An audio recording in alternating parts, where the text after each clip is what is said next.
Penugonda ticket విషయంలో TDP నేతల మధ్య ఫైట్ మరింత ముదురుతోంది. ఇప్పటికే అభ్యర్థిగా సవితను ప్రకటించిన సీనియర్ నేత బీకే పార్థసారథి వెనక్కి తగ్గడం లేదు. ఇవాళ చంద్రబాబు రా కదలిరా సభలో బల ప్రదర్శనకు సిద్ధమయ్యారు. సత్యసాయి జిల్లా అధ్యక్షుడిగా ఉన్న పార్థసారథి ఎట్టి పరిస్థితుల్లోనూ తానే పోటీలో ఉంటానంటున్నారు.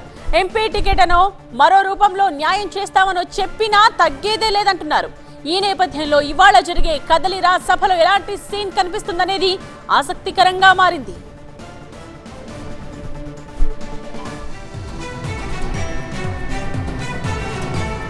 సీనియర్ కరెస్పాండెంట్ నరేష్ లైవ్ లో సిద్ధంగా ఉన్నారు. దీనికి సంబంధించిన వివరాలతో నరేష్, తను కాదని టికెట్ వేరొకరికి ఇచ్చిన రోజే పార్థసారథి కంటతడి పెట్టిన విషయాన్ని మనం చూసాం. అయితే ఇవాళ అధినేతకైనా ఏం చెప్పబోతున్నారు అనే దానిపై మరింత సమాచారం ఉందా? ఎలా బల ప్రదర్శనకు దిగబోతున్నారు ఆయన?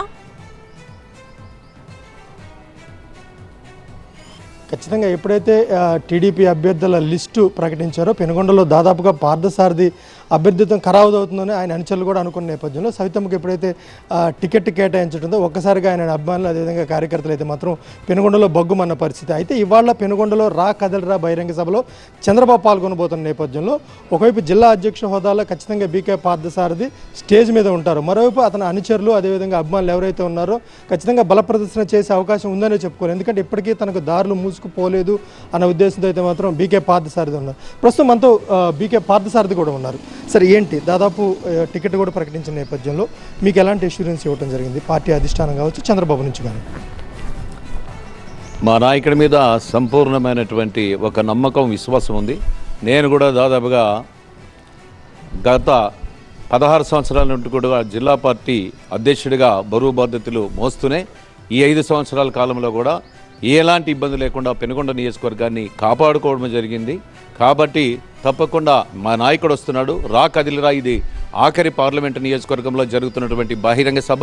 ఈ బహిరంగ సభ తప్పకుండా బ్రహ్మాండంగా సక్సెస్ అవుతుందని భావిస్తూ ఉన్నాం. అన్ని విధాల అన్ని ప్రాంతాలు. టికెట్ విషయంలో మీకు ఎలాంటి హామీ కావచ్చు, భరోసా కావచ్చు? ఎందుకంటే ఇప్పటికే పెనుగొండ టికెట్ ఆశించారు, సవితంగా ఇవ్వటం జరిగింది. ఇవాళ ఉన్న బల ప్రదర్శన అంటే మీ అనుచర వర్గం ఇప్పటికే ప్లాన్ చేస్తున్నట్లు తెలుస్తుంది.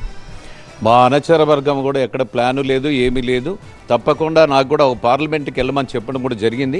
కానీ నా కష్టాలని, నా సుఖాలని, అదేవిధంగా జరుగుతున్నటువంటి పరిణామాల్ని పెనుగొండ నియోజకవర్గంలో ఇంకొకసారి పరిశీలించండి, అదేవిధంగా పరిశీలించండి, ఒక నిర్ణయాన్ని తీసుకోండి అని చెప్పడం కూడా జరిగింది. అనంతపురం పార్లమెంట్కి వెళ్ళమని చెప్పినా కూడా నాకు ఇబ్బంది ఉంది, నా క్యాడర్ కాపాడుకోవాలి, మా ప్రాంత భవిష్యత్తును కాపాడుకోవాలి, మా గ్రామాల్లో ఉన్నటువంటి కార్యకర్తలు, నాయకులు, నా వెంట ఉన్నటువంటి వాళ్ళందరూ కూడా కాపాడుకోవాలన్నటువంటి ఉద్దేశంతో తప్పకుండా నాకు హిందూపురం పార్లమెంట్ పరిధిలోనే అకామిడేట్ చేయమని రిక్వెస్ట్ చేయడం కూడా జరిగింది. నాకు ఆ నమ్మకం ఉంది.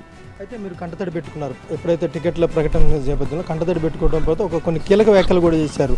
ఇంకా అయిపోలేదు, బీఫామ్ ఇచ్చి వెనక్కి తీసుకున్న సందర్భాలు కూడా ఉన్నాయని చెప్పేసి. ఉద్దేశం ఏంటంటే డెఫినెట్ ఆ నమ్మకం అనేది ఉంది, ఆ నమ్మకం ఉండాలి, అదేవిధంగా ఆశ ఉంటుంది. ఎవరికైనా టికెట్ రాలేనప్పుడు కంటతడి పెట్టుకోవడం జరుగుతుంది. ఆ బాధ, ఆ దుఃఖం అనేది ఉంటుంది. కాదు ఏది ఏమైనా మా నాయకుడి మీద ఒక నమ్మకం ఉంది, ఆ విశ్వాసం ఉంది. నాకు ఒమ్మ చేయడనే నేను భావిస్తూ ఉన్నా. ఇవాళ జరిగే సభలో మీకు ఒక క్లారిటీ వచ్చే అవకాశం ఉందా? హిందూపురం ఎంపీ ఆర్ అనంతపురం ఎంపీకి మిమ్మల్ని పంపించాలనుకుంటున్నాను. పెద్ద ఆయన నిర్ణయిస్తాడు, నేను కాదు కదా ప్రకటించేది. ఆయన అధ్యక్షుడు మా రాష్ట్రానికి, మా నాయకుడు, కాబట్టి ఆయన ఒక ప్రకటన తెలియజేస్తాడని భావిస్తూ ఉన్నా. మొత్తం మీద బీకే పార్థసారథి అయితే మాత్రం తనకి ఇంకా దారులు అయితే మూసుకుపోలేదు. ఖచ్చితంగా హిందూపురం పార్లమెంటు పరిధిలో ఎక్కడో చోట అకామిడేట్ చేయాలి. అయితే అధిష్టానం మాత్రం తన అనంతపురం ఎంపీ బరిలో నిలబడాలంటూ అడిగినట్లు, అయితే తన కార్యకర్తలు అదేవిధంగా అభిమానులు ఎవరైతే వాళ్ళందరినీ కూడా వదులుకోవడానికి ఇష్టపడలేక హిందూపురం పార్లమెంటు పరిధిలో ఖచ్చితంగా తనకి ఎక్కడో చోట అకామిడేట్ చేయాలి, సర్దుబాటు చేయాలని కూడా ఆయన టీడీపీ అధినేత చంద్రబాబుని అడిగినట్లు చెప్తున్నారు. రైట్ నరేష్.